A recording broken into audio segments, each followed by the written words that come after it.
नमस्कार। पूरे हनुमान दुबे एंजर में श्रीमद् भागवत कथा में श्री कृष्ण रुक्मिणी विवाह की सुंदर झलक। पूर्व विधायक देवमणि दुबे व जन प्रतिनिधियों ने लिया आशीर्वाद। बल्दीराय तहसील क्षेत्र के पूरे हनुमान दुबे एंजर गांव में चल रही 7 दिवसीय श्रीमद् भागवत कथा के छठे दिन पूज्य मनीष भैया जी महाराज के श्रीमुख से श्री कृष्ण विवाह की अनुपम कथाओं का भावपूर्ण वर्णन किया गया। कथा में रुक्मिणी जी के प्रेम, श्री कृष्ण लीला व विवाह प्रसंग को श्रोताओं ने भाव विभोर होकर श्रवण किया। कथा समापन अवसर पर भव्य आरती एवं प्रसाद वितरण का आयोजन हुआ। कार्यक्रम में विशेष रूप से पधारे पूर्व विधायक लंबुआ देवमणि दुबे ने व्यासपीठ का आशीर्वाद लिया और सुंदर भजन प्रस्तुत कर श्रद्धालुओं को भक्ति रस में सराबोर कर दिया। वहीं सोनबरसा के प्रधान प्रतिनिधि व भावी जिला पंचायत सदस्य पद प्रत्याशी कुलभद्र कुलदीप सिंह ने व्यासपीठ का आशीर्वाद लिया, कथा श्रवण की। मुख्य यजमान के रूप में जनार्दन द्विवेदी व उनकी धर्मपत्नी बेला रानी द्विवेदी उपस्थित रही। इस धार्मिक आयोजन में राम उचित दुबे, रूपेश दुबे, उमा शंकर दुबे, दिनेश दुबे, पवन दुबे, विकास दुबे, रवि दुबे, अविनाश दुबे, अंकित दुबे, सत्येंद्र दुबे, आलोक दुबे सहित सैकड़ों श्रद्धालु मौजूद रहे। श्री राजेश परम आदरणीय बड़े भैया श्री राजेश तूफान जी पूज्य महाराज। सर्वप्रथम इस भागवत सभा में शामिल या कहिए कि यह संपूर्ण भागवत है, जहाँ पर न सिर्फ पुराण भागवत है, कथा भी भागवत है, श्रोता भी भागवत है, मंच भागवत है और वक्ता भी भागवत है। यह भागवत का भागवत से मिलान है। भागवत मतलब भगवान के हैं, तो सुनने वाले भी भगवान के हैं, वक्ता भी, कथा भी भगवान की है, तो ये भागवत का भागवत से मिलान है।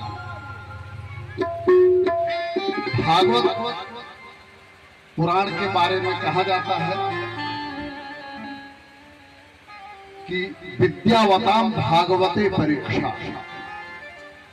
जो विद्वान लोग हैं वह भागवत पुराण के वाचन में और उसकी व्याख्या में अपनी परीक्षा देते हैं, यानी इतना कठिन और जटिल है और उसको सरल रूप में आप लोगों के सामने प्रस्तुत कर रहे हैं।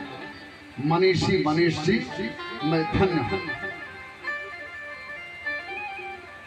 लोग कहते हैं कि भागवत पुराण की कथा तो आप घर पर भी पढ़ सकते हैं, लेकिन मैं एक बात हमेशा कहता हूं कि जैसे बहुत बहुत धन्यवाद, जैसे आप कद्दू की सब्जी घर बनाइए और कद्दू की सब्जी आप यज्ञ में बनाइए तो दोनों के स्वाद में अंतर आ जाता है। उसी तरह से भागवत की कथा आप घर में सुनिए और व्यास के मुख से सुनिए तो उसमें अंतर आ जाता है। दुनिया में जहां जहां विज्ञान का उत्थान हुआ वहां धर्म का पतन हुआ, लेकिन भारत में आप जैसे व्यास मुनियों की कृपा से भारत में विज्ञान के उत्थान के साथ साथ धर्म का भी उत्थान हो गया। आज से 20 साल पहले सुल्तानपुर में भागवत कथाएं जितनी होती थी, आज उसकी तिगुनी संख्या में भागवत कथाएं हो रही हैं, जबकि सब लोग व्यस्त होते जा रहे हैं। यह है व्यास मुनियों की महिमा। और श्रोता की कि वक्ता से ज्यादा श्रोता की बात करते हैं कि जैसे वक्ता की शोभा ही श्रोता से होती है, श्रोता की वक्ता से, और वक्ता और श्रोता दोनों से सभा की शोभा होती है। जैसे कि जल से कमल की, कमल से जल की और जल और कमल से पूरे जलाशय की शोभा होती है। या कहते हैं कंगन से कलाई की, कलाई से कंगन की, और कंगन और कलाई दोनों से पूरे हाथ की शोभा होती है।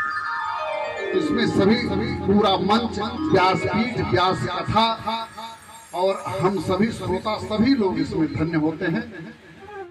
छोड़ करके हमें निकल लेना पड़ेगा। अब बड़ा सुंदर भाव है कि आएगा जब रे बुलावा हरि का, छोड़ के सब कुछ जाना पड़ेगा।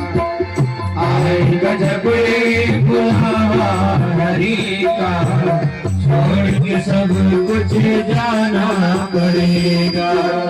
आएगा जब रे बुलावा हरि का, छोड़ के सब कुछ जाना पड़ेगा। आएगा जब रे बुलावा हरि का, छोड़ के सब कुछ जाना पड़ेगा।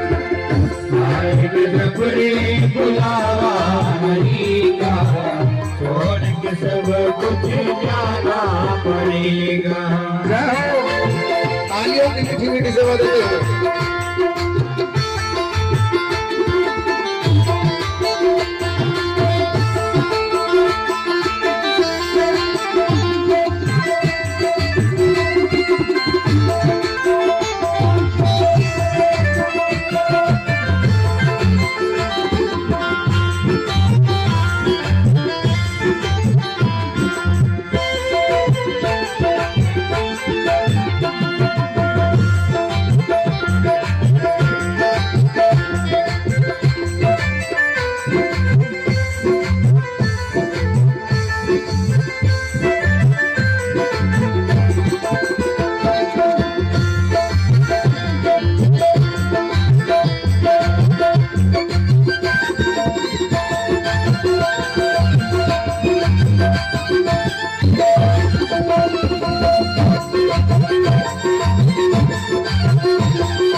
जब वो अंतिम बुलावा आएगा तो अपने साथ क्या लेके जाएंगे?